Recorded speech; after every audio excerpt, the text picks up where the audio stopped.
लहानपणीच बापाचं छत्र हरपलं. आईने काबाड कष्ट करून प्रकाशला PSI केलं. अकोले दुर्घटनेत शहीद कौठडी गाव शोकसागरात बुडालं. दौंड तालुक्यातील कौठडी गावचे सुपुत्र प्रकाश शिंदे यांना वीरमरण आले. अहमदनगर जिल्ह्यातील प्रवरा नदी पात्रात झालेल्या बोट दुर्घटनेत ते शहीद झाले.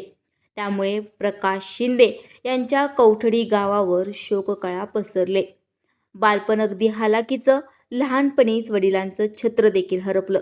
पण आईने मोठ्या जिद्दीने काबाड कष्ट करून प्रकाशला PSI केलं. कर्तव्य बजावत असताना अकोले दुर्घटनेत वीरमरण आलं आणि प्रकाशच्या अशा अचानक जाण्याने त्याच्या अख्ख्या गावावर शोककळा पसरली. ही कहाणी आहे दौंड तालुक्यातील कौठडी गावच्या सुपुत्राची. आज अकोल्यातील प्रवरा नदी पात्रात SDRFच्या टीमकडून बचाव कार्य केलं जात होतं. मात्र त्यावेळी SDRFच्या टीमची बोट उलटली आणि या दुर्घटनेत 3 जवान शहीद झाले.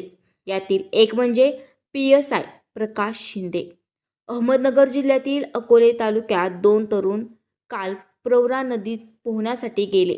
मात्र पाण्याचा अंदाज न आल्याने ते बुडाले. या 2 तरुणांचा शोध घेण्यासाठी धुळ्यातील SDRFची टीम दाखल झाली.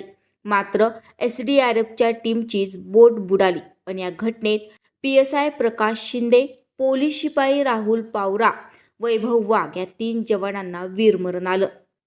अकोले दुर्घटनेत शहीद झालेले PSI प्रकाश शिंदे हे दौंड तालुक्यातील कौठडी गावचे. प्रकाश हे सामान्य कुटुंबातील.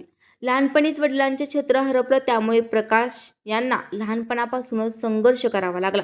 घरात कुणीही उच्च शिक्षित नसताना प्रकाशांनी मात्र शिक्षणाचा ध्यास घेतला. आई अन भावंडांची साथ, मेहनतीची तयारी, प्रबळ इच्छाशक्ती या जोरावर प्रकाश यांनी पोलीस खात्यात रुजू होण्याचं स्वप्न पाहिलं. आधी पोलीस शिपाई म्हणून ते पोलीस खात्यात जॉईन झाले. मात्र एवढ्यावरच न थांबता अधिकारी होण्याचं स्वप्न त्यांनी पाहिलं. 2023ला ते MPSC परीक्षा पास झाले. पोलीस उपनिरीक्षक PSI पदी त्यांची निवड झाली. 26/11 हल्ल्यानंतर स्थापन झालेल्या फोर्स 1 दलामध्ये कमांडो म्हणून त्यांनी काम केलं आहे.